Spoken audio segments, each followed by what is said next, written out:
bonjour à tous. Je suis très heureux que vous soyez aussi nombreux. Je vous souhaite la bienvenue pour cette table ronde cybersécurité. Et je suis particulièrement heureux de voir autant de jeunes, des collégiens et des étudiants. Merci d'être venus. Et je suis pour une simple raison, c'est qu'il y a 18 000 postes à pourvoir en France qui ne trouvent pas preneur. Donc on compte sur vous. Et je peux vous dire qu'il y a des très belles carrières à faire dans la cybersécurité. C'est un métier qui maintenant est absolument au cœur du métier des entreprises, en particulier dans le monde industriel, mais pas seulement. Et c'est aussi des métiers qui payent bien. Voilà, donc j'espère qu'à l'issue de cette table ronde, vous serez encore plus motivés qu'avant pour poursuivre une filière et vous former dans ce domaine. Mon nom est Philippe Elie, je suis membre de l'association Télécom Valais, qui est une association basée à Sophia Antipolis et qui regroupe près de 200 entreprises dans le domaine du digital. Et au sein de Télécom Valais, je suis co-animateur de la communauté cybersécurité. Je voudrais d'abord vous présenter mes complices pour ce matin, parce que vous savez, cybersécurité veut dire cybercriminalité. Quand on est criminel, on a toujours des complices. Commencer par Renaud Artusio. Comme complice ou criminel? Je ne saurais pas répondre, je préfère ne pas répondre à cette question. Renaud Artusio est président, directeur général de la société Verspiren. On dit Verspiren? Verspiren Côte d'Azur. Verspiren Côte d'Azur. Directeur général suffit. Et c'est très important, je suis très heureux que Renaud ait pu nous rejoindre, parce que nous allons parler de cyberassurance. La cyberassurance en ce moment est un sujet qui anime beaucoup le monde de la cybersécurité. Vous avez peut-être entendu parler que notre gouvernement a maintenant, sous certaines conditions, autorisé les cyberassureurs à rembourser les rançons, ce qui pose un certain nombre de questions, et je suis sûr que Renaud nous parlera de tout ça dans le détail. Je voudrais aussi vous présenter, merci encore une fois Renaud pour ta présence, je voudrais présenter Vincent Ferrara. Vincent Ferrara est directeur de la branche confiance numérique au sein de la société NetSystem, qui est une société spécialisée dans l'audit et la stratégie sur tout ce qui touche à la transformation numérique des entreprises. Vincent est aussi quelqu'un de très occupé, puisqu'il est aussi administrateur du CUSIR PACA. Le CUSIR est une association qui regroupe l'ensemble des acteurs de l'écosystème cyber dans la région. Et dernier point, Vincent est venu tout spécialement de Marseille pour cette table ronde, et je tiens vraiment à l'en remercier très sincèrement. Merci bien. Et tout à ma gauche, serré entre Vincent et moi, Gad Mouchnik, qui est président et directeur général de la société IPCall, qui est une société qui est spécialisée dans l'audit et l'intégration dans tout ce qui touche au système de réseau et aussi à la cybersécurité. Et il se trouve d'ailleurs que IPCall est exposant sur le salon et le stand IPCall est juste derrière vous. Donc n'hésitez pas à l'issue de cette table ronde à leur rendre une petite visite et à découvrir effectivement toutes les solutions qu'IPCall peut offrir à nos entreprises régionales. Avant de démarrer la table ronde proprement dite, je souhaiterais vous brosser un tableau très général du monde de la cyber aujourd'hui, en 10-15 minutes. En 2021, plus de la moitié des entreprises ont été attaquées. En 2021, plus de 50% des entreprises, toutes tailles confondues, tout secteur d'activité, ont été attaquées. Parmi les entreprises attaquées, 52% étaient des PME et des ETI. Plus de la moitié des entreprises attaquées étaient des PME, des ETI, des sociétés que l'on retrouve en particulier dans ce salon, en grande majorité.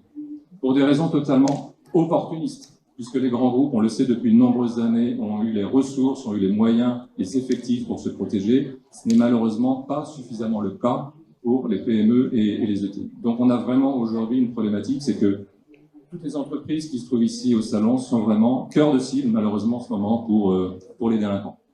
Alors, je parle de délinquance, je parle de cybercriminalité. Sachez que la cybercriminalité rapporte aujourd'hui plus d'argent que le trafic de drogue.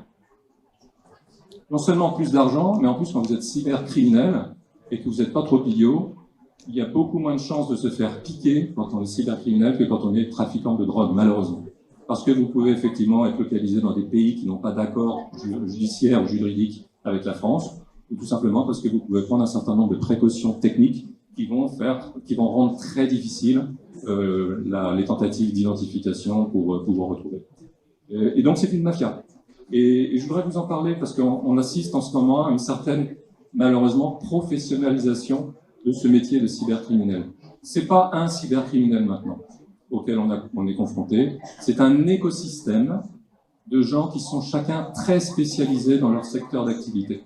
Vous allez trouver par exemple des gens qui sont spécialisés dans la revente d'accès au système informatique d'une entreprise. C'est-à-dire que si quelqu'un attaque votre entreprise, il ne va pas forcément, après avoir pénétré vos systèmes, procéder à l'attaque proprement dite. Il va peut-être revendre en fait les moyens d'accès à quelqu'un qui lui fera l'attaque. Donc ce sont des access brokers, on appelle ça en bon français. Vous avez aussi des gens qui sont spécialisés dans la diffusion d'infos qui sont exfiltrées. Vous avez certainement entendu parler du CHU de Corbeil-Essonnes, qui a été paralysé par une attaque de ransomware avec des données médicales, des données extrêmement privées, personnelles qui ont été diffusées. Vous avez des gens dans le métier qui se font rétribuer pour divulguer des données qui sont exfiltrées. Et un dernier exemple, qui est, je pense, encore plus frappant, c'est que vous avez des éditeurs de logiciels spécialisés dans la mise à disposition de boîtes à outils de ce que l'on appelle le RAS, R-A-A-S, qui veut dire Ransomware as a Service. C'est-à-dire que ce sont des gens qui vous mettent à disposition, contre effectivement quelques poignées de bitcoin, des grosses poignées de bitcoin, tout ce qu'il vous faut pour lancer des attaques en volume auprès de centaines de milliers, de dizaines de milliers de PME. Et d'ailleurs, le modèle de business est intéressant, c'est qu'après, ce sont des gens qui vont réclamer 10, 15, 20% de la rançon. Et c'est comme ça qu'ils gagnent leur vie. Donc cet écosystème a deux conséquences. D'une part, une sorte d'ubérisation des attaques cyber, qui explique qu'effectivement, maintenant, les PME sont de plus en plus visées, parce qu'on peut effectivement maintenant avoir des attaques en très fort volume, avec des technologies qui sont de plus en plus fines, de plus en plus poussées, parce qu'elles s'appuient sur des logiciels qui sont matures et qui ont déjà été expérimentés auprès de grands groupes. Donc une sorte d'ubérisation. Et puis, je dirais à l'opposé, vous allez avoir des gens qui sont des groupes étatiques ou para-étatiques, qui vont attaquer en particulier des grands groupes ou des groupes qui ont une forte propriété intellectuelle, voire des OIV. Les OIV, ce sont des organismes d'importance vitale, qui sont par exemple les fournisseurs d'énergie, les banques. Et là, ce sera plutôt à des fins d'espionnage, à des fins de déstabilisation, voire à des fins de propagande. Donc voilà le tableau général. Si on s'adresse maintenant au monde industriel, parce qu'on est ici à industriel, on est là pour parler de ce secteur d'activité à proprement parler. Je crois que le premier point qui fait la spécificité de la cybercriminalité dans l'industrie, c'est que ça a un impact dans le monde physique, naturellement. Le premier exemple qui a marqué les esprits, c'était en 2010. C'est un malware qui s'appelait Stuxnet, qui avait été conçu à l'époque pour attaquer les centrifugeuses d'uranium en Iran. Et l'objectif de ce malware, Stuxnet, c'était qu'en fait, il accélère le fonctionnement des turbines pour les endommager, tout en donnant un certain nombre d'informations fausses pour pas alarmer les personnes qui contrôlaient effectivement le fonctionnement de ces turbines. Donc c'était la première fois. Et c'est d'ailleurs un malware qui était extrêmement sophistiqué. Plus récemment, vous avez dû entendre parler du pipeline, Continental Pipeline, aux États-Unis. Ça vous dit peut-être quelque chose. C'est un pipeline qui a été attaqué par une attaque cyber, c'était en 2021, qui a été dans les opérations, a dû être stoppé à cause de ça, qui a déclenché une pénurie de carburant sur l'ensemble, enfin une bonne partie de la côte est aux États-Unis, et qui a perturbé le trafic d'un grand nombre d'aéroports. Voilà. Donc ça, c'est le premier impact physique d'une attaque qui est totalement digitale, qui est totalement cyber. Le deuxième impact, malheureusement, il est évident, c'est l'impact financier. Quand une production s'arrête, quand une production est ralentie, l'entreprise industrielle est directement impactée. Un exemple qui remonte à 2021, c'est les chantiers navals Beneteau, que vous connaissez peut-être de nom. C'est le plus grand fabricant mondial de bateaux. Hein. Il est français, il est dans la région vendéenne. Ils ont subi une attaque par ransomware, par rançon logiciel en mars 2021, qui a dû paralyser la production pendant près de 3 mois, un peu partout en Europe, en particulier en Europe de l'Est. L'impact sur le chiffre d'affaires a été de 45 millions d'euros, d'après le PDG, M. Demesse. Vous voyez, on parle de choses qui sont potentiellement extrêmement dommageables. Et enfin, le dernier point, les statistiques disent que les défaillances d'entreprises suite à une attaque augmentent de 80%. Défaillances par suite, effectivement, d'une perte de chiffre d'affaires, aussi pour l'impact que ça a sur la réputation de l'entreprise, et puis potentiellement à cause des procès, des problèmes juridiques qui peuvent être entraînés par la paralysie. Donc Donc voilà où on en est. Le tableau semble noir, hein. J'ai le sentiment de faire baisser un petit peu l'ambiance, mais il y a une bonne nouvelle dans tout ça. C'est qu'il y a des choses très simples à mettre en œuvre et qui vont permettre de se protéger contre peut-être 70-80% des attaques qui sont les attaques les plus courantes. La première chose, et encore une fois on va y revenir dans le détail au cours de la table ronde, la première chose c'est, là déjà, on ne protège bien que ce que l'on connaît. Et très souvent, les entreprises, les PME, les ETI n'ont pas une vision suffisamment précise de leur informatique, de ses points forts et aussi de ses vulnérabilités. Donc on parlera de ça tout à l'heure. La première chose à faire, c'est faire un audit, une sorte d'état des lieux des points forts et des points de vulnérabilité de l'entreprise. On protège bien que ce que l'on connaît. Quand vous installez un système d'alarme chez vous, la première chose qui se passe, c'est qu'il y a quelqu'un qui vient chez vous, qui vient visiter vos locaux, qui vient identifier les fenêtres, les portes à protéger, etc. C'est la même chose dans l'informatique de l'entreprise. Le deuxième point, c'est qu'il est absolument essentiel de sensibiliser vos collaborateurs sur des choses toutes bêtes. Et je vais vous citer 5 points qui vont peut-être vous faire sourire parce que vous estimez que tout le monde le fait, et c'est malheureusement pas le cas. La première chose, c'est de ne pas conserver les mots de passe par défaut sur les systèmes informatiques. Je peux vous dire que très souvent, trop souvent, on peut se connecter sur des routeurs, sur des systèmes informatiques en utilisant le mot de passe par défaut de Cisco, de Juniper, etc. C'est pas normal. Il faut changer ces mots de passe. Il faut mettre des mots de passe non triviaux. Mettez pas le mot de passe de votre copine, de votre ami, de votre femme, etc. Mettez des mots de passe non triviaux. Ça, c'est la première chose. La deuxième chose, c'est un petit peu plus technique, mais il s'agit des comptes administrateurs, les comptes qui sont utilisés par les techniciens pour faire la supervision, pour faire la mise à jour de vos systèmes, etc. Ce sont des comptes administrateurs. Il ne faut pas que ces comptes soient utilisés pour surfer sur le web, a fortiori pour faire du mail. Quelquefois, on trouve ça, on trouve des gens qui ont des comptes administrateurs, qui vont sur le web, qui vont se balader sur Internet. C'est la dernière chose à faire. Puisque imaginez, vous récupérez un malware parce que vous ouvrez un attachement. Comme c'est un compte administrateur, c'est comme si vous quittiez votre maison avec non seulement la porte non fermée, mais vous ouvrez en plus les portes et vous ouvrez les fenêtres. Vous ne mettez pas un panneau en disant « allez-y, servez-vous », mais c'est quasiment ça. Ça, c'est un deuxième point très important. Le troisième point, je vous parlais tout à l'heure des attachements. Vous n'avez pas idée du nombre d'attaques qui sont le fait, qui trouvent leur origine dans le fait qu'une personne a ouvert un attachement sans faire attention. Et ça, il faut absolument contrer, il faut lutter contre ça, il faut être extrêmement méfiant. Chacune de vos collaborateurs doit être extrêmement méfiant là-dessus. Il y a une chose à faire que je vous recommande, faites des campagnes dans votre entreprise, de fausses campagnes de ransomware. C'est-à-dire demander à votre service informatique ou demander à un de vos prestataires d'organiser pour vous une campagne d'email avec un attachement pseudo-frauduleux, qui fait que quand une personne va cliquer sur cet attachement, elle aura à ce moment-là une explication des dangers, des risques qu'elle fait couvrir à l'entreprise. Plusieurs de mes entreprises précédemment ont fait ce genre de choses et je peux vous dire que c'est extrêmement pédagogique. Un autre point, c'est de faire des mises à jour. Et dans l'industrie, c'est particulièrement important. Je crois que Gad va en parler. Dans l'industrie, on trouve des équipements, des IoT, des équipes d'Internet des objets, on trouve des caméras, on trouve des choses. En général, on ne les met pas à jour, on les oublie et ça crée des points de fragilité dans notre réseau. Faites des mises à jour. Faites des mises à jour. Vous avez peut-être entendu parler de la vulnérabilité sur Java récemment, qui a fait couler beaucoup d'encre. Mais on a des vulnérabilités dans des équipements qui sont beaucoup plus anodins. Des caméras, des capteurs, etc., qui peuvent être des belles portes ouvertes aussi, avec lesquelles les hackers vont se régaler. Dernier point, c'est la sauvegarde. Parce que malgré tout ça, il peut se passer une tuile. Et il est important d'avoir une politique de sauvegarde qui soit rigoureuse. Et mise en œuvre, c'est bien d'avoir une politique, mais encore faut-il la suivre, c'est pas toujours le cas. Naturellement, les sauvegardes doivent être protégées. Alors je vous dis ça parce que les pirates sont pas idiots, les pirates attaquent aussi les sauvegardes. Donc faites en sorte que les sauvegardes soient elles aussi protégées sur un segment particulier, voire en faisant appel à il y a des solutions sur le marché qui existent, qui offrent une très grande sécurisation des sauvegardes. Et je pense que vous serez très content d'avoir mis en œuvre cette stratégie si un jour un site est à l'arrêt et que vous pouvez redémarrer très rapidement.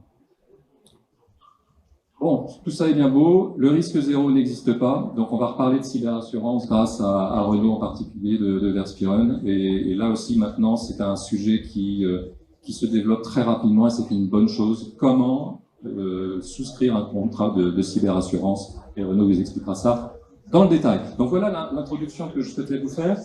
Je voudrais commencer par poser une question à Vincent. Vincent qui se trouve là. Vincent, encore une fois, spécialiste de la confiance numérique. Et je voudrais poser, en fait, quand on est face aux attaques, comme je disais tout à l'heure très rapidement, il faut déjà connaître ces zones de vulnérabilité. Encore une fois, on ne protège bien que ce que l'on connaît. Les entreprises, les personnes qui sont face à nous, comment doivent-ils s'y prendre pour faire cette audit? Merci de cette introduction, sur laquelle on voit qu'en fait, il y a déjà, on entrevoit des mesures qui sont des mesures pragmatiques et relativement simples. Ça, c'est important, de rester dans des choses pragmatiques. Donc, ce que je vais vous dire, en fait, c'est issu de l'expérience du cabinet. Aujourd'hui, on est un petit cabinet, on intervient sur toute la France, on est une trentaine de collaborateurs. On a des retours d'expérience dans le domaine de l'eau, dans le domaine de l'industrie pharmaceutique, dans le domaine de l'énergie, en particulier de l'énergie durable, et de la cosmétique, et aussi de l'automobile. Dans tous ces domaines-là, et on travaille aussi bien sûr sur d'autres en dehors de l'industrie. La phase initiale, c'est effectivement de connaître son environnement, et il y a une démarche, il y a une méthodologie pour connaître cet environnement à l'appui de l'audit, qui est une démarche d'analyse de risque. Donc, cette démarche d'analyse de risque, elle consiste déjà à identifier quel va être le périmètre, quels vont être les objectifs en termes de cybersécurité de l'entreprise. Et puis, une fois qu'on a identifié ce périmètre, on définit ce champ d'action, on va identifier quels sont les actifs dans l'entreprise, on va les cartographier. Et là, il y a des spécificités dans l'industrie par rapport au reste de l'économie. À chacun de ces actifs, on y attache des critères de cybersécurité. On parle de confidentialité, d'intégrité et de disponibilité. Ces trois critères majeurs, il y a un déséquilibre quand on travaille sur l'industrie par rapport au reste, parce que les critères dans l'informatique largement répandus, l'informatique de gestion, c'est l'intégrité, la confidentialité de vos données, la confidentialité de vos comptes bancaires par exemple. Dans l'industrie, le critère majeur qui arrive, qui est le top, c'est la disponibilité. Donc ça, c'est un point déjà qui est important. Ensuite, lors de cette analyse-là, on va évaluer les impacts qu'on pourrait avoir, en fait, les impacts en termes financiers, en termes opérationnels, sur l'organisation. On va identifier les scénarios de menaces et les chemins d'attaque. Les scénarios, ils peuvent être internes ou externes. Les menaces peuvent être internes ou externes. Il peut s'agir de menaces cyber, mais il peut aussi s'agir de menaces environnementales, par exemple une inondation, qui va dégrader, on va dire, l'informatique industrielle. Menaces internes, ça peut être aussi des salariés indélicats, par exemple. On va analyser, une fois qu'on a identifié ces menaces, ces scénarios, on va identifier les chemins d'attaque et la faisabilité technique. Tout à l'heure, ça a été évoqué par Philippe, aujourd'hui, il y a une réelle facilité de faire appel à des outils de hackers, qui sont des outils quasiment en ligne sur étagère, pour pouvoir lancer des attaques qui peuvent être très sophistiquées. Donc ça, c'est important d'avoir conscience de ça. Une fois qu'on a déterminé tout ça, on est capable de faire cette analyse de risque, d'avoir des résultats. Et là, le résultat, ce qui va être important, c'est surtout d'avoir une vision du risque, d'être capable de la communiquer, pour avoir un outil qui va permettre de faire des décisions, permettre d'arbitrer un certain nombre de choses, et lancer des programmes de rémédiation, lancer des programmes de correction, on va constater des écarts, lancer des programmes de correction sur le long terme. Voilà, ça c'est extrêmement important. Donc, analyse de risque, pour avoir de la vision, la connaissance, être capable de décider et pouvoir lancer des actions qui tiennent sur le long terme. C'est très intéressant que tu mentionnes le long terme, Vincent, parce qu'effectivement, on a l'impression qu'on fait un audit, on prend une photo, on prend les actions, et c'est bon, et c'est plié. Et je pense que ton point est très important, parce que ces menaces, elles sont en perpétuelle évolution. Encore une fois, l'écosystème dont je parlais tout à l'heure est toujours en train de développer, les attaques se professionnalisent, deviennent extrêmement pointues, et c'est vraiment un travail itératif, un travail, ta remarque est très très importante. Moi, j'aimerais me tourner vers Gad pour poser une question maintenant sur cette notion de surface de vulnérabilité, parce que c'est ça dont on parle. Hein. Où est-ce que je suis fragile? Cette surface, en fait, elle a tendance à s'étendre, puisque la migration vers le cloud, hein, le fait que maintenant les PME mettent leurs applis sur Microsoft Azure, sur Google, etc., fait que les périmètres, en fait, la muraille qui protégeait avant le système informatique de l'entreprise, elle s'est dissoute, plus ou moins, parce que maintenant c'est dans le cloud. On parle d'IoT, on parle d'équipements connectés. Donc, quelles sont les zones de fragilité, Gad, finalement, en particulier dans le monde de l'industrie maintenant, qu'on voit apparaître et sur lesquelles on doit particulièrement se focaliser? Bonjour déjà. Merci Philippe. Les deux intervenants déjà, de tien et autres. Il y a beaucoup de choses qui ont été dites qui étaient vraiment intéressantes et qui sont vraiment importantes, effectivement. Donc, on va juste passer sur la partie IoT puis surface d'attaque. On a aujourd'hui, effectivement, un Internet. Tout le monde se met sur Internet. On est de plus en plus à un accès. On met nos applications, effectivement, sur Internet. Qu'est-ce que ça veut dire? On a, nous, visibilité. On peut donner la possibilité à nos collaborateurs de pouvoir accéder à l'information. En même temps, on donne la possibilité aux hackers de pouvoir accéder à cette information. L'autre problématique qu'on a sur le fait que ce soit sur le cloud, c'est qu'on a moins de visibilité, en fait, de qui accède et qui fait quoi. Alors, il y a deux choses: qui accède, qui fait quoi. On pourrait parler de la RGPD, parce qu'on a une obligation sur certaines données de savoir qui accède et qui fait quoi.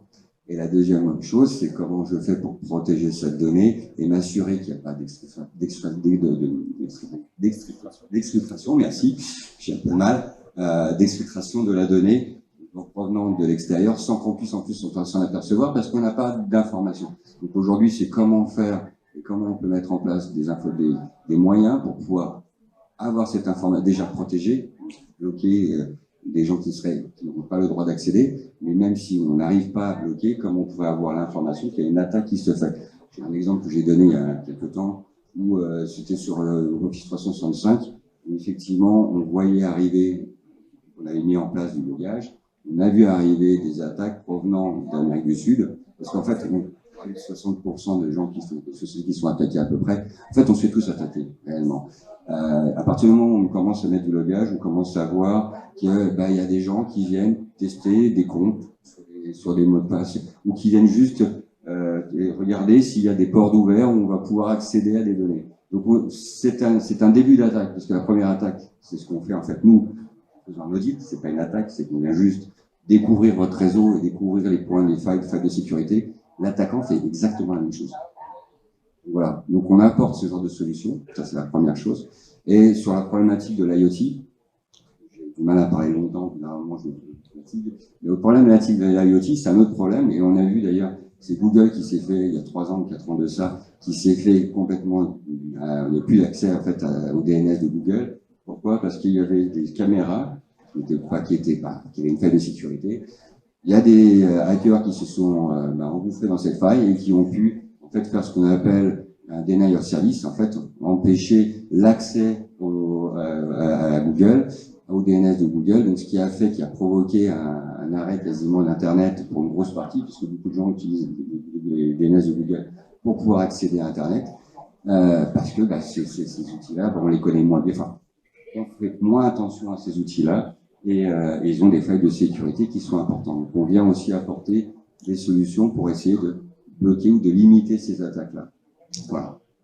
Alors justement, mais j'essaie de me mettre un petit peu à la place des dirigeants qui sont devant nous. J'entends tout ce que vous venez de dire, et Vincent.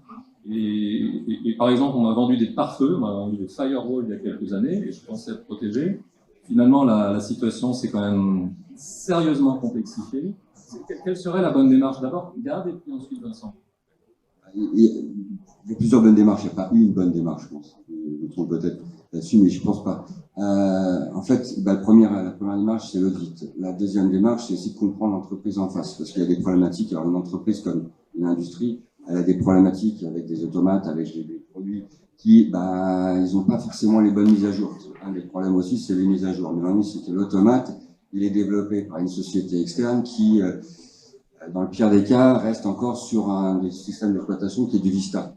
Je vous connais, j'ai bien le sourire parce que il doit y avoir de l'expérience derrière ça, où on a encore du Vista. Et comment on fait pour pouvoir protéger en fait toute une zone de production, sachant qu'on a cette faille-là qui est là.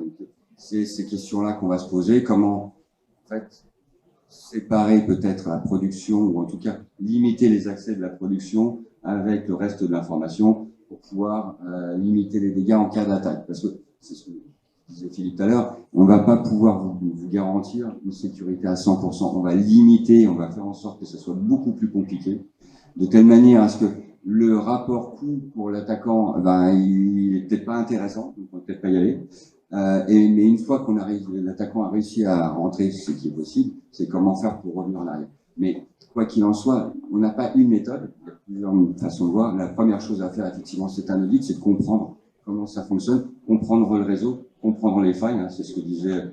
Ferrara, excusez-moi, je me rappelle pas Vincent, c'est ce que disait Vincent, mais c'est comprendre les failles et après de mettre en place un certain nombre de choses. Mais bien évidemment, une fois que c'est mis, il y a un cycle parce que les attaques se fractionnent, les systèmes d'exploitation changent, les besoins changent, donc forcément, il y a tout un cycle où on revient dessus, on retourne. En fait, c'est un métier qui est vachement intéressant pour les jeunes qui nous écoutent parce qu'on n'arrête pas d'apprendre. Alors, si on veut arrêter d'apprendre, si on veut faire un métier où on se pose, c'est pas celui-là. Et si on veut faire un métier où on va apprendre plein de choses et sur les métiers des autres, parce que la problématique de l'informatique qu'on a, c'est qu'on est obligé de connaître notre métier, on est obligé de connaître aussi le métier de notre client qui a cette problématique-là.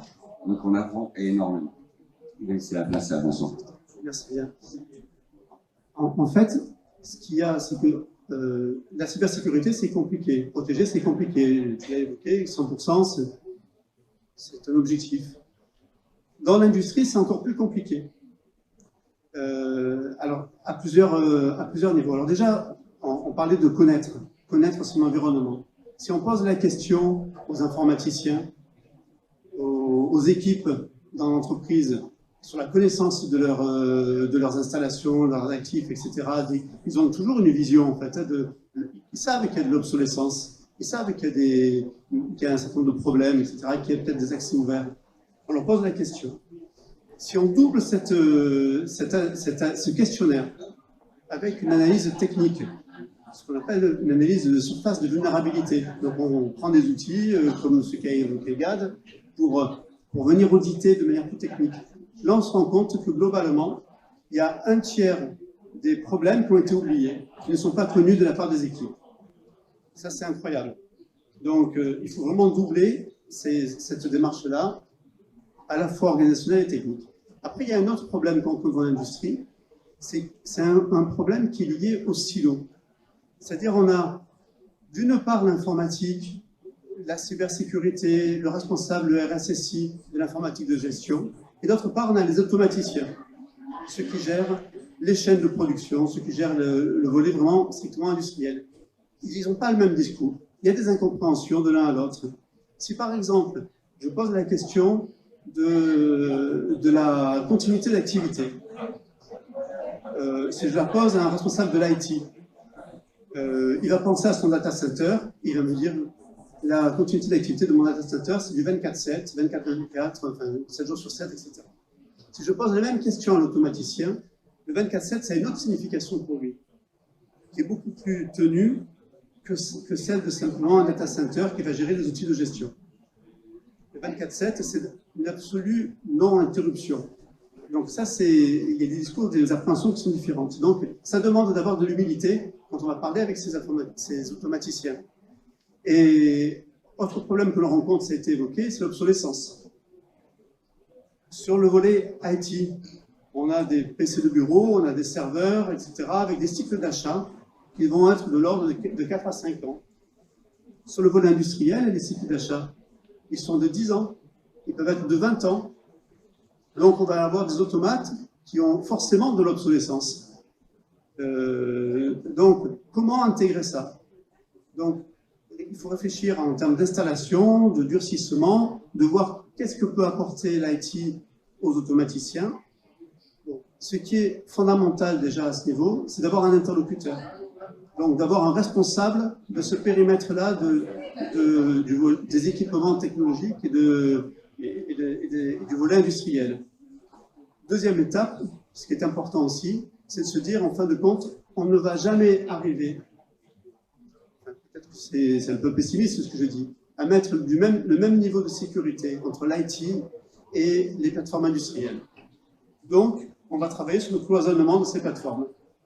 Ça, c'est important. Troisième étape, travailler sur le maintien en condition opérationnelle de ces plateformes. Ça, cette maintenance, elle est déjà vue par les automaticiens, mais venir y intégrer des concepts de cybersécurité, c'est-à-dire sécurité by design et sécurité by default. C'est-à-dire on intègre dans tous les projets la cybersécurité constamment. Donc, et c'est comme ça qu'on va construire un projet. Donc d'abord avec beaucoup d'humilité. Et ces projets, en fait, le dénominateur commun de tous ces projets, c'est plus des projets d'accompagnement au changement que des projets techniques, en fait. Et ça, c'est très important aussi parce qu'il faut qu'on soit réaliste. L'idée, c'est qu'en sortant d'ici, vous puissiez avoir une idée relativement concrète et pragmatique de ce qu'il faut faire, de ce que vous pouvez faire, et puis aborder, Vincent, un certain nombre de contraintes, à la fois des contraintes organisationnelles, des contraintes technologiques, l'obsolescence des produits, et se pose la question, effectivement, du gain versus risque, du coût par rapport aux bénéfices. Et cette démarche, finalement, c'est une démarche projet que tu suggères sur le long terme. Alors à ce propos, j'aurais envie de te reposer cette question, Vincent, et puis Gad aussi, je voudrais avoir ton opinion là-dessus. Mais c'est sûr, effectivement, est-ce qu'une PME doit faire elle-même ou est-ce qu'elle doit faire faire? Encore une fois, là on s'adresse à des structures qui n'ont pas forcément des cinquantaines, des centaines, loin de là, de professionnels qui peuvent travailler là-dessus. Quels critères une entreprise doit prendre en charge, à peu près, Vincent, pour décider est-ce que je fais ou est-ce que je donne les clés du camion? Parce qu'il y a une certaine limite. Alors, il y a une question de compétences, il y a une question parce qu'il y a une vraie difficulté dans ces projets, parce qu'il y a 3 volets dans ces projets. Il y a un volet technique, on l'a vu, là. Il y a un volet organisationnel et un volet juridique. Donc, la cyber, il faut travailler sur ces trois volets. Donc, si par exemple je vais prendre une attaque, un exemple d'attaque, imaginons en fait peut-être dans le domaine de l'eau. Bon, il existe des virus qu'on appelle des virus effaceurs, des sweepers, qui effacent les configurations des automates. Ça, c'est dramatique. Donc, le problème, c'est qu'une fois qu'on a effacé la configuration des automates, c'est comment on corrige ça. Donc, quelles actions de rémédiation il faut entreprendre. Ça, c'est pas facile. La restauration, c'est pas facile. Il faut du matériel, il faut se déplacer. Il faut avoir anticipé un certain nombre de choses. On est vraiment sur des problématiques difficiles parce que il faut avoir mis en place de la supervision. Et la supervision, elle est encore à différents niveaux. C'est-à-dire que si par exemple je suis encore dans le domaine de l'eau, si j'ai un réservoir qui diminue, c'est pas très grave. Par contre, si j'ai un incident et une problématique sur plus de vision sur les accès. Donc, ça peut supposer une intrusion dans un bâtiment. Ça peut supposer un accès à un réservoir. Et à partir de là, pourquoi pas, on peut imaginer que dans ce réservoir, quelqu'un a versé une toxine botulique, 50 litres de toxine botulique. Donc, les équipements industriels, qu'est-ce qu'ils vont faire? Ils vont cloisonner ce réservoir, ils vont faire en sorte qu'il ne soit plus utilisé et qu'il y ait une intervention physique, etc. Donc, pour mettre en place tout ça, c'est pas que il faut de la sensibilisation, il faut travailler sur l'organisationnel. Souvent, on va se rendre compte que on n'a pas développé de politique de sécurité générale dans l'entreprise. Et donc, on va avoir des opérateurs qui vont installer, par exemple, des prises de main à distance sur leur poste de travail, qui sont des sujets sur lesquels il peut y avoir des attaques en provenance d'Internet. Donc, le problème, en fait, il est vraiment vaste. Donc, selon la taille de l'entreprise, c'est difficile d'avoir un interlocuteur. Et dans tous les cas, c'est intéressant d'avoir un œil externe qui va venir battre le tempo des opérations et mener le projet. Donc, moi, j'imagine plutôt, en fait, il faut que les entreprises s'emparent des sujets, qu'elles gardent la maîtrise de leur problématique cyber. Par contre, d'avoir de l'expertise de l'extérieur et d'avoir quelqu'un qui va venir les voir toutes les semaines, tous les mois, pour battre le sujet et dire « mettez-vous dans une démarche d'amélioration continue et on vise cet objectif », etc. Ça, c'est important. Donc, c'est plutôt comme ça que je vois en fait, l'appel à des prestataires. Alors ça, c'est intéressant parce que ça fait une bonne transition avec une question Avant de passer la parole à Renaud, qui est resté silencieux et très calme depuis le début, IPCOL, pour le coup, donc, le patron, Gad, est spécialisé dans cette, en particulier, hein, dans cette notion de gestion de la cybersécurité pour les clients.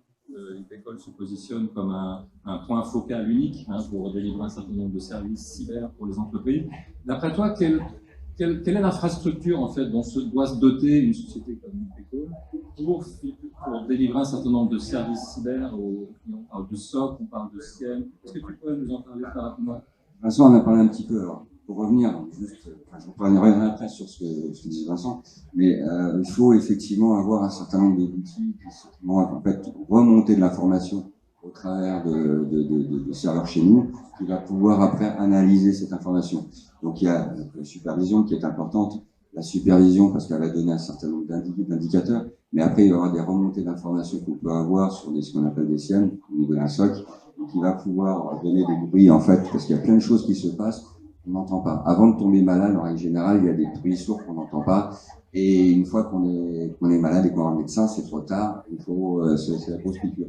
Donc effectivement, il y a un certain nombre d'outils qu'on met en place chez nous, qu'on va mettre en place chez le client, de telle manière à ce que ça remonte, et qu'on puisse avoir une visibilité. C'est pour ça qu'il y a besoin d'un audit, quoi qu'il en soit. Et c'est pour ça que de toutes les façons, ce que disait Vincent, c'est revenir régulièrement, parce que ces informations qu'on va récupérer et sur les logages et sur le traitement de ce qui passe, on va devoir discuter avec les différents intervenants de la société pour dire est-ce que ça c'est normal.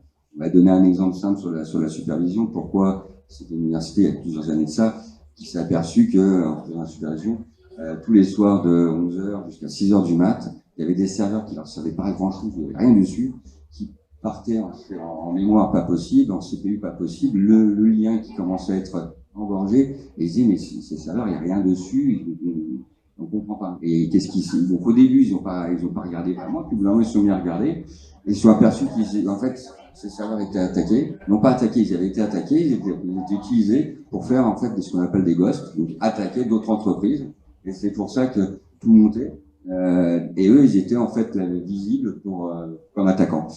Ça fait partie donc des remontées d'informations qu'on va avoir, et on va poser la question, mais est-ce que c'est normal qu'on ait tel débit, qu'on ait telle problématique, ou autre chose? Ce que vous voyez certainement pas, c'est que il y a des attaques par brute de force qu'on appelle des attaques pour accéder à vos mots de passe et accéder à votre compte, en particulier les comptes administrateurs. Et ces attaques-là, on les voit que si on commence à regarder les logs des serveurs. Et il y a très peu de sociétés qui se mettent à vraiment regarder les logs et les remonter pour savoir ce qui se passe. Et ça, c'est des bruits sourds, on les voit pas, mais pourtant, ils sont bien là. Et quand on commence à remonter, qu'on commence à voir qu'il y a tel compte qui a essayé d'attaquer, telle personne qui essaie de se connecter avec une centaine d'échecs, on peut se poser commencer à se poser des questions s'il n'y a pas quelque chose qui se passe dans l'entreprise qui est anormal. Alors des fois, c'est parce qu'un logiciel a été mal programmé, qui a besoin d'accéder à un compte, et des fois, non, c'est une réelle attaque qui a été faite. Il faut être vraiment sensible aux signaux faibles. Exactement. Paranoïaque, être sensible aux signaux faibles. Exactement. Maintenant, pour répondre à la question de tout à l'heure, que vous avez posée à Vincent, en fait, ça dépend de la taille de l'entreprise. Est-ce que on doit donner les clés ou pas à une société extérieure?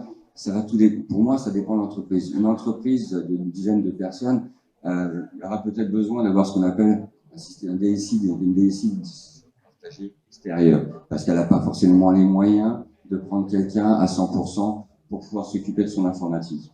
Une société qui va se retrouver un peu dans une TI, voire plus, elle va commencer à avoir son service informatique, et à ce moment-là, elle va avoir besoin de se poser sur des experts, parce qu'on ne peut pas connaître toute son entreprise et être expert dans tous les domaines. Donc là, sur des experts en sécurité, pour pouvoir l'accompagner sur un certain nombre de points et avoir un regard cette fois-ci externe, complètement externe, et poser des fois les bonnes questions qu'on ne se pose pas parce qu'on est dans le guidon, comme on dit, et on ne voit pas forcément ce qui se passe autour. Sans compter effectivement ce que tu évoquais tout à l'heure, il faut apprendre en permanence, c'est un domaine qui évolue en permanence. Il est absolument nécessaire de s'appuyer sur des experts, même si on internalise la fonction. Je voudrais passer la parole à Renaud, parce que finalement, malgré tout ce qu'on se dit, il peut y avoir des problèmes, malheureusement, probablement. Et il y a un secteur d'activité qui a mené sa propre révolution. on n'en a pas beaucoup parlé, mais c'est le monde de l'assurance. Parce que les assureurs, il y a quelques années, la cyber, c'était bien loin. Donc, Renaud, est-ce que tu pourrais nous expliquer donc, en quoi a consisté cette remise en cause?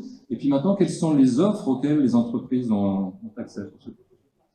Alors, oui, ce qui est intéressant dans tout ce qui vient d'être dit par rapport à l'assurance, c'est que, en effet, jusqu'à présent, en tout cas, il y a encore quelques années, l'assurance cyber était balbutiante parce qu'on avait très peu de données sur le type d'intrusion, les conséquences, les impacts, et c'était un risque qualifié de marginal, dont on imaginait bien le développement, hein, l'importance dans les années futures, mais est passé par là le Covid, le confinement des collaborateurs, et un certain nombre d'attaques en règle qui ont augmenté de façon exponentielle. J'allais dire même de façon vertigineuse. Au point qu'aujourd'hui, même si le marché de l'assurance cyber est arrivé à un certain degré de maturité, pour autant, ce n'est pas pour autant que les assureurs sont en mesure de soigner toutes les conséquences d'une attaque cyber et d'une intrusion dans les données automatisées d'une entreprise. Ce que je veux dire par là, c'est que les assureurs ne peuvent aider une entreprise à se remettre d'une attaque cyber que pour autant qu'elle ait fait d'abord préalablement le nécessaire pour se protéger. Aujourd'hui, on ne peut plus aller sur le marché avec un risque à présenter aux assureurs, un risque d'attaque cyber à assurer, si l'entreprise n'a pas fait un minimum, n'a pas pris un minimum de décisions pour se protéger. Ce qui signifie qu'aujourd'hui, on refuse de présenter un risque à un assureur si le niveau de protection n'est pas déjà suffisant. Parce que dans le cas contraire, l'assurant, le marché de l'assurance peut déjà considérer que cette entreprise n'est pas au bon degré de maturité et que par voie de conséquence, son retard est tel que prendre le risque de l'assurer, c'est d'être certain d'avoir à subir un sinistre quasi immédiatement. L'assurance, le principe même de l'assurance, c'est l'aléa. Si l'aléa n'existe pas, ce n'est pas assurable, tout simplement. Donc, première chose, c'est la prévention. Et qu'est-ce que je fais pour qu'on n'ait pas envie de rentrer dans ma maison? Deuxièmement, c'est la protection. Une fois qu'on y est rentré, comment on peut protéger le coffre-fort qui est dans la dernière pièce du fond? Et une fois qu'on a atteint le coffre-fort, quelles peuvent être les conséquences? Et qu'est-ce qu'il y a dans ce coffre-fort qui mérite qu'un délinquant cybercriminel s'y intéresse?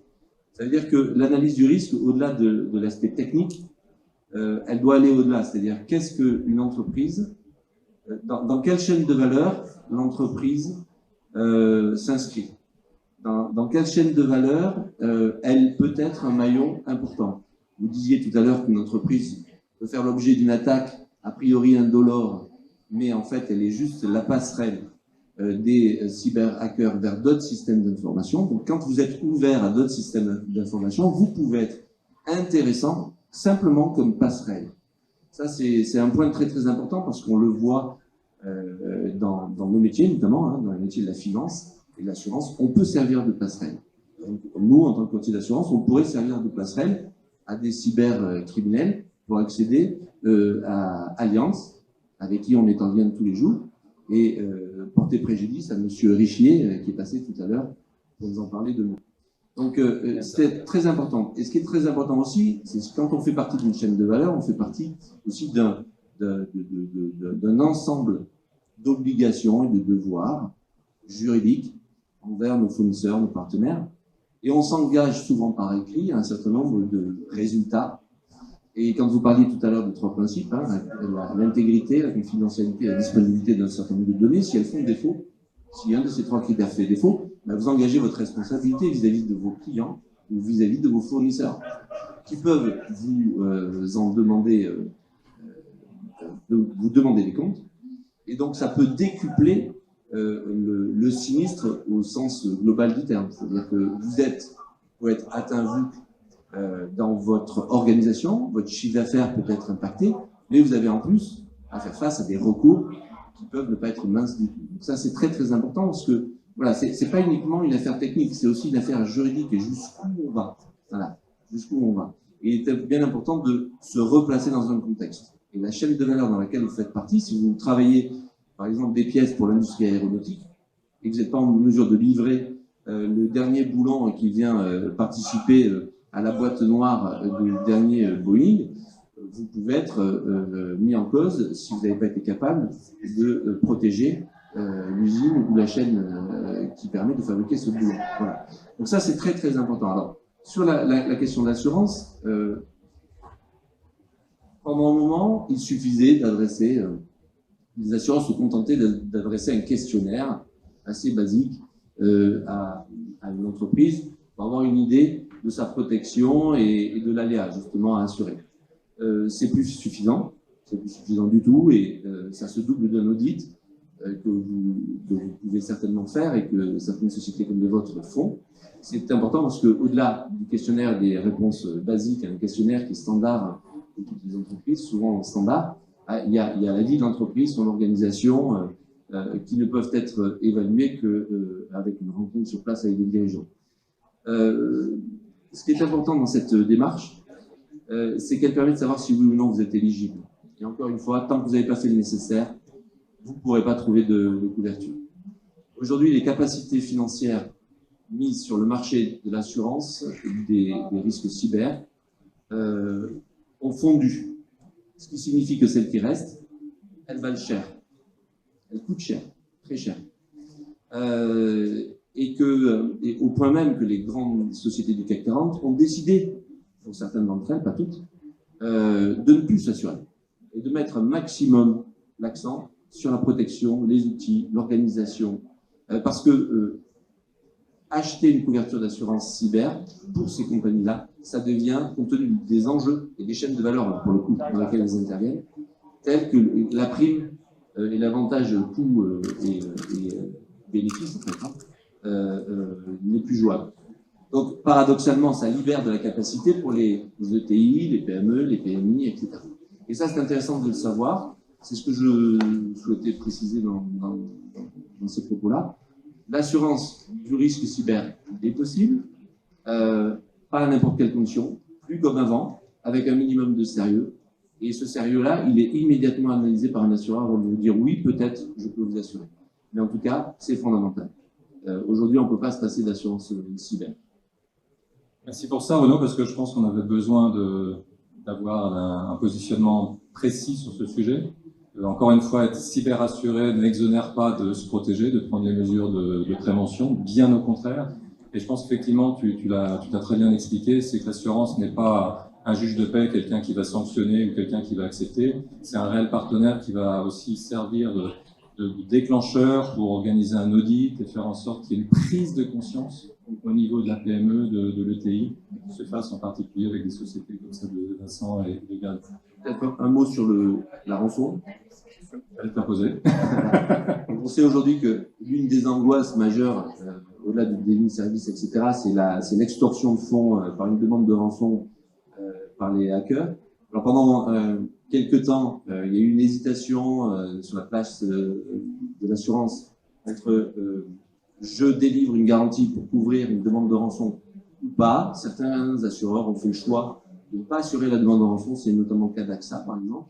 Mais tout ça a été redébattu puisque la Direction générale du Trésor a rendu un rapport en septembre après avoir travaillé pendant un an avec tous les partenaires, les entreprises, les assureurs, les rassureurs, des représentants du monde académique, où il a été admis, et je crois qu'aujourd'hui ça va dans le bon sens, il a été admis que la résilience du tissu économique français, du tissu industriel français, passait forcément par une protection ultime, y compris en cas de demande de rançon.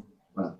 Et il en allait même d'un principe de souveraineté industrielle. Il fallait absolument que les entreprises disposent des moyens de redémarrer au plus tôt en cas d'attaque.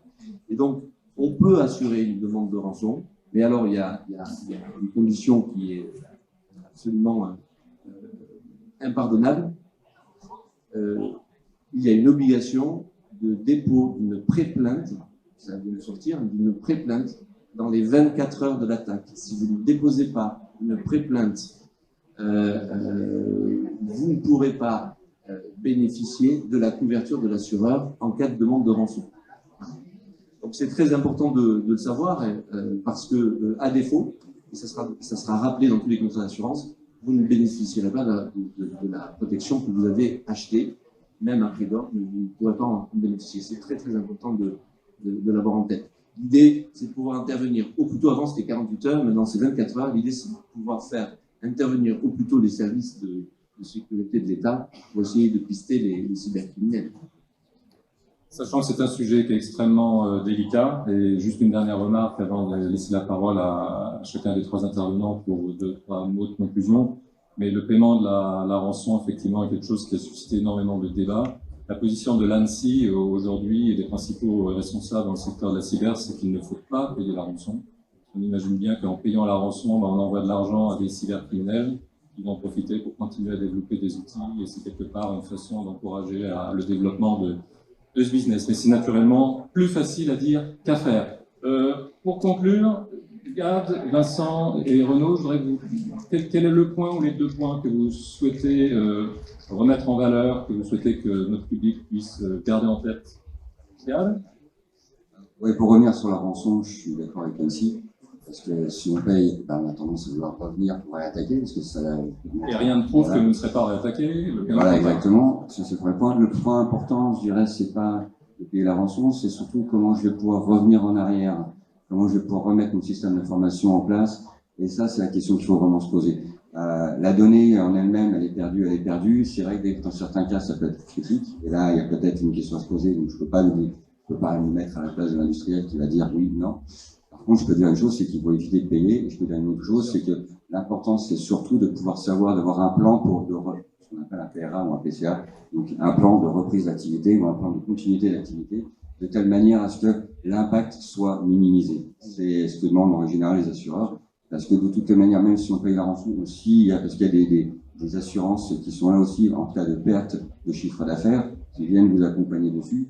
Arrêtez-moi si j'ai des bêtises. Non, mais le fait est, c'est que les assureurs ne poussent pas à payer le remboursement de la rançon. Le fait est, c'est que ils mettent souvent d'ailleurs à disposition des services de police et de gendarmerie et de l'entreprise des spécialistes qui vont eux-mêmes négocier, parce qu'il y a une partie de discussion qui se font à off, et auxquelles les assureurs participent. Le but, c'est pas d'encourager évidemment le paiement d'une rançon. J'ai pas dit ça, attention. Ce que j'ai dit surtout, c'est que en fait, la problématique, c'est surtout de revenir à une activité, que l'activité puisse repartir rapidement dans un délai le plus bref possible. C'est surtout ça qui est demandé d'ailleurs par les assureurs aussi. Donc pour finir, c'est effectivement se protéger, c'est protéger sa donnée, c'est ça. Et comment je vais redémarrer en cas de... Parce qu'on ne peut pas protéger à 100%, il y a forcément des failles, ce qu'on appelle les 0 day, on ne connaît pas. Comment je fais dans ce cas-là pour pouvoir revenir en arrière le plus proche possible et pouvoir redémarrer mon activité. Ça, c'est les points pour moi qui sont importants. Sachez qu'il existe aussi je me permets de juste terminer là-dessus, il existe aussi parce qu'on arrive vraiment au seuil d'assurabilité de ce risque. On ne sait vraiment pas comment ça va évoluer. Il est possible que cette branche d'assurance même se ferme un jour ou l'autre, par défaut de financement possible, parce que les primes seraient trop importantes pour le financer. Donc de toute façon, ça passera par des dispositifs techniques, des PCA, une organisation et une maturité des industriels et des entreprises sur ce sujet, pour que ça soit assurable sur le long terme. Mais il existe aussi des mécanismes d'assurance qui vont plus loin, c'est-à-dire c'est des mécanismes d'assurance paramétriques. C'est-à-dire que ce n'est plus la probabilité de survenance de l'événement qui est assurée, c'est son niveau d'intensité. Et l'État réfléchit même à la possibilité de constituer des provisions pour risque.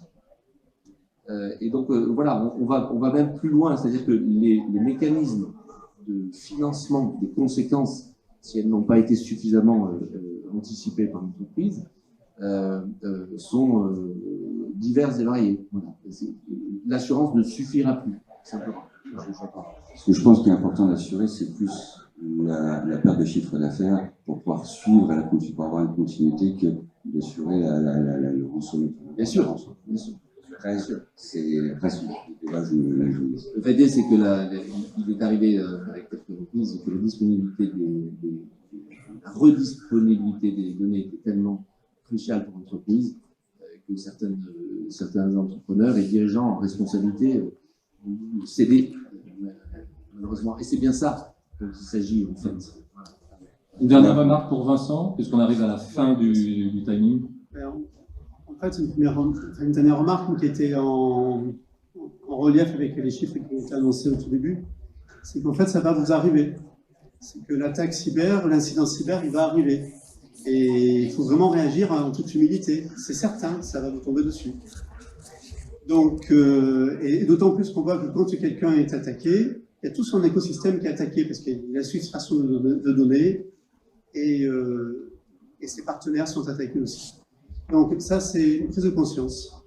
Deuxièmement, il faut que ça soit un projet d'entreprise à la remédiation et le projet cyber.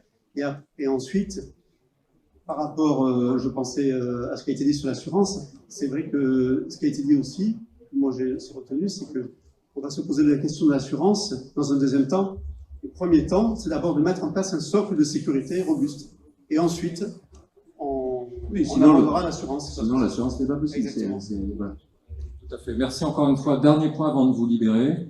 Vous trouverez toutes ces infos beaucoup plus détaillées, beaucoup d'autres informations sur le site de l'ANSSI, l'Agence nationale pour la sécurité des systèmes d'information. Donc n'hésitez pas à aller sur ce site, vous verrez qu'il y a beaucoup de documents avec des bonnes pratiques, des documents spécifiques sur le milieu industriel. Un grand merci à vous trois pour votre disponibilité et un grand merci à vous pour votre participation. On reste dans les parages si vous avez des questions. Merci. Merci Philippe.